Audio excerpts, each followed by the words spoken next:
जय हिंद विद्यार्थी मित्रांनो, हा व्हिडिओ तुमच्यासाठी खूप महत्त्वाचा आहे. मित्रांनो, ग्राउंड आता जवळ आलेले आहे आणि ह्या प्रसंगी मुलं खूप चुका करतात आणि ते त्यांच्या लक्षात पण येत नाही आणि त्यांचं भरपूर नुकसान होऊन जातो.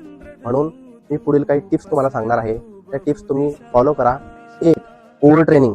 मित्रांनो, या दरम्यान काही मुलं ओव्हर ट्रेनिंग करतात तर काही मुलं पूर्णपणे बॉडीला रेस्ट देतात. तर तसं करायचं नसते मित्रांनो. बॉडीला वर्कआउट हळूहळू कमी करायचा असतो. 2, आपण आपल्यापेक्षा जास्त ग्राउंड असणाऱ्या मुलांसोबत कॉम्पिटिशन करायला सुरुवात करतो. त्यामुळे आपला कॉन्फिडन्स लो होतो. म्हणून स्मार्टपणे आपल्या प्रॅक्टिसवर आणि आपल्या क्षमतेवर विश्वास ठेवा. आता काही लोक म्हणतील की ह्या गोळ्या घ्या, ते घ्या, त्यामुळे स्टॅमिना वाढेल. तर तसं काही नसते मित्रांनो. उगाच काहीतरी खाऊन आजारी पडाल. 5वं आणि सर्वात महत्त्वाचं म्हणजे ग्राउंड जवळ आल्यावरच आपल्यासोबत काहीतरी वाईट होते. म्हणून ट्रॅव्हलिंग टाळा, बाहेरचं खाणं टाळा आणि अत्यावश्यक असल्यावरच वाहनांचा वापर करा.